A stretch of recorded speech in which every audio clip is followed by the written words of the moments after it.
Ma chère Lucie, avant de te faire part de ma pensée, j'aimerais te présenter l'œuvre qui m'a tant inspirée. Il s'agit d'une chambre à moi, parue en 1929, de la célèbre Virginia Woolf, celle qui m'a inspirée dans le début de ma carrière d'écrivaine, celle qui a donné un sens à ma plume.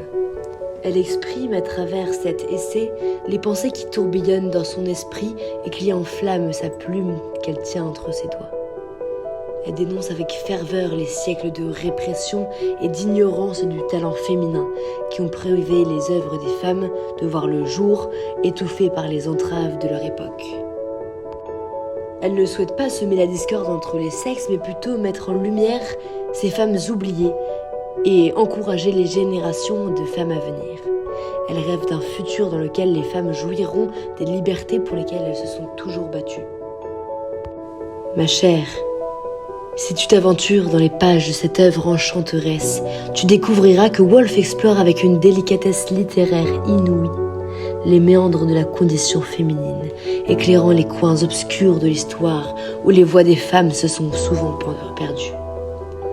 Sa tendre plume tisse un récit qui transcende le temps, dévoilant les aspirations et les défis des femmes à travers les âges.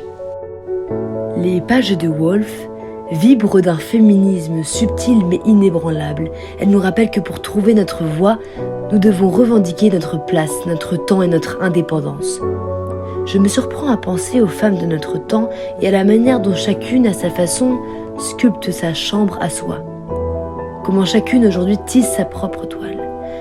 Ce qui a particulièrement captivé mon esprit est la manière dont Woolf érige le concept d'une chambre à soi en un symbole puissant de l'indépendance intellectuelle des femmes.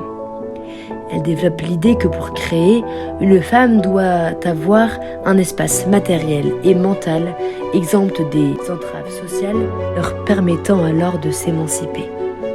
Pour que les femmes puissent enfin parvenir à une pleine liberté de s'exprimer, il leur est indispensable de jouir d'une éducation. Elles doivent pouvoir accéder à la même que les hommes.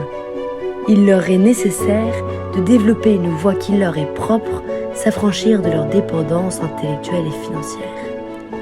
En nous invitant à réclamer nos espaces, nos droits et nos rêves, Woolf nous offre une lueur d'espoir face aux défis persistants auxquels les femmes sont confrontées.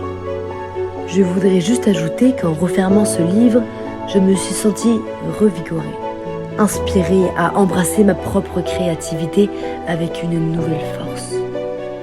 Il me tarde d'échanger avec toi sur ce livre et sur la manière dont ces idées résonnent en toi. Je t'embrasse et j'ai hâte de te retrouver. Ton amie, ta dévouée, Charlotte.